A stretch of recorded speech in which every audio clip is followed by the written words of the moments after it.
Hey guys, Sandy here. Welcome back to the channel and welcome back to Sunday Night Mixed Media Background. So I've got some ink and I've got some sprays.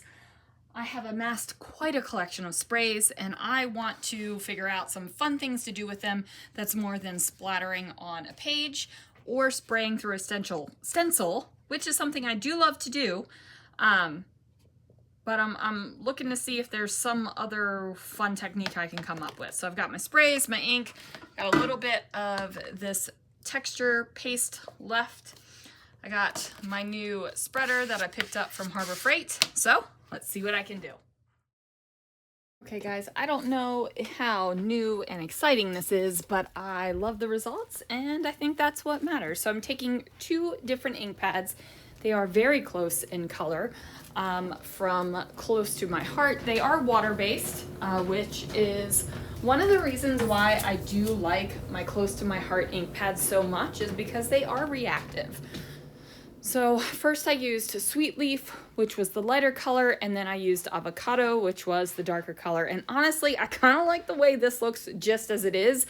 I think this could have been an awesome background on its own, but that would have been like a 20-second video, you guys. That's not enough. So I go ahead and I take my water and I just spray all over it, and then I'm going to grab each of the sprays. I've got a couple of Brutus Monroe sprays and a couple of Tim Holtz Distress sprays. So I'm just going to spray over the entire paper. And I know I just said I wanted to come up with something besides spraying through a stencil, and technically this is not spraying through a stencil. So I'm going to add these colors, and they are different varieties of green. So I'm going to get a bunch of different tones in here. And I actually am really excited to see how this dries, because when it's wet, it looks a little bit different than when it's dry. So I'm going to go ahead and spray all over that. I'm going to use my spreader now to wipe off the excess. And it's not really pulling a lot of the design of the color. It's just kind of taking that extra bit off of the top, which is I am totally good with. So I'm gonna slide that right on off. Probably could have used a paper towel to blot it, but I feel like sometimes the paper towel design leaves a mark on the backgrounds. And I am gonna grab my paper towels because I gotta get that globby bit of spray up there. I did think about grabbing one of my mixed media journals and picking it up that way, but I was like, nah, I'm just gonna paper towel this bad boy. So I go ahead, grab my paper towels and blot that up. And in the meantime, I'm looking at this and I'm like, man, this is really cool. I love the way this looks. This is something kind of fabulous. And I'm thinking to myself, maybe I should just leave it like this. Maybe this should be where I stop. But I'm thinking, I haven't used this texture paste at all, and it's almost gone.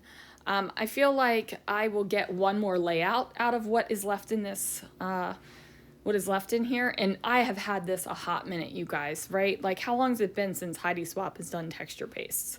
It's been a minute. So I decided to, as you can see, the little dried up bit around the bottle, I go ahead, put it right over top of my spreader here, and I'm just going to put it randomly through the tiny heart stencil, which was my plan for yesterday's layout. That did not happen. And I'm just going to use it here. And there's no really rhyme or reason where I'm putting this product through the stencil. It's just kind of, this is where it happened. Gonna peel that up. It's looking gorgeous. It's looking a little stark though, right? Like, that's a lot of white. So I kind of, and what do? I'm like, that's a lot of white. So what do? I add a little bit more, because why not? But now I'm thinking, okay, the color could pull up through this, but I'm not sure. I know that a lot of the times on my regular just white plain texture paste that I pick up at any craft store, the color will seep up into it. But I'm not sure about how this one's gonna react, because it is a metallic. So I don't know if that is gonna like prevent it, and it's a little stark. So what do? I grab my sprays again. I am putting the sprays on a little bit differently, a little bit thicker. As you can see, I'm getting those bigger blobs, right? So I'm making that happen, and then I will throw on a little bit more color, and now it's not so stark, and now all of the greens just kind of are all mottled and melty together, and I love it.